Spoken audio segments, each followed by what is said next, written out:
Saudi আরবে বাংলাদেশি প্রবাসীদের একটা বড় অংশ কাজ করে থাকে। বর্তমানে সৌদি আরবে অর্থনৈতিক মন্দার কারণে হাজার হাজার প্রবাসী চাকরি থেকে বিচ্যুত হচ্ছে। তাদের মধ্যে পাকিস্তানি, ভারতীয়, ফিলিপিনো সহ হাজারো বাংলাদেশি প্রবাসী রয়েছে। অনেক প্রবাসী আবার মাসের পর মাস কাজ করে ঠিকমতো বেতন পায় না।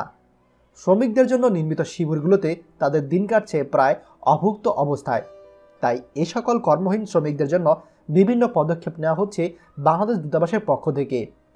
বাংলাদেশের প্রবাসীদের অনেকেই সৌদি আরবে 15 থেকে 20 বছর যাবৎ কাজ করছে, কিন্তু বর্তমানে সৌদি আরবের দাম্মাম, রিয়াদ, জেদ্দা এই 3টি শহরে কর্মহীন হয়ে পড়েছে হাজারো প্রবাসী।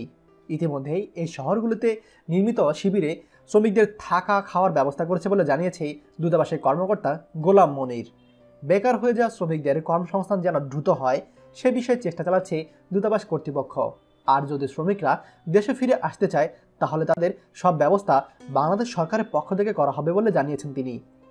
বর্তমানে শ্রমিকদের যে অবস্থা এবং ভবিষ্যৎ নিয়ে উদ্বেগের বিভিন্ন খবর বিভিন্ন পত্রপত্রিকা এবং সংবাদ মাধ্যমে প্রকাশিত হওয়ার পর সৌদি কর্তৃপক্ষ জানিয়েছে যে এশিয়ার বিভিন্ন দেশ থেকে আসা প্রবাসী শ্রমিক সে দেশে বেকার আছেন তারা অন্যত্র চাকরিতে ঢুকতে পারবেন বা দেশ ত্যাগ করতে পারেন, যেন সেই লক্ষ্যে বিধিনিষেধ শিথিল করা হবে।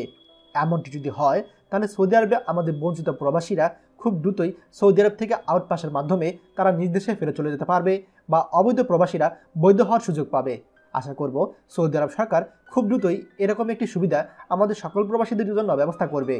ভিডিওটি খুবই গুরুত্বপূর্ণ, তাই দয়া করে প্রবাসীদের সঙ্গে এখনই শেয়ার করবেন।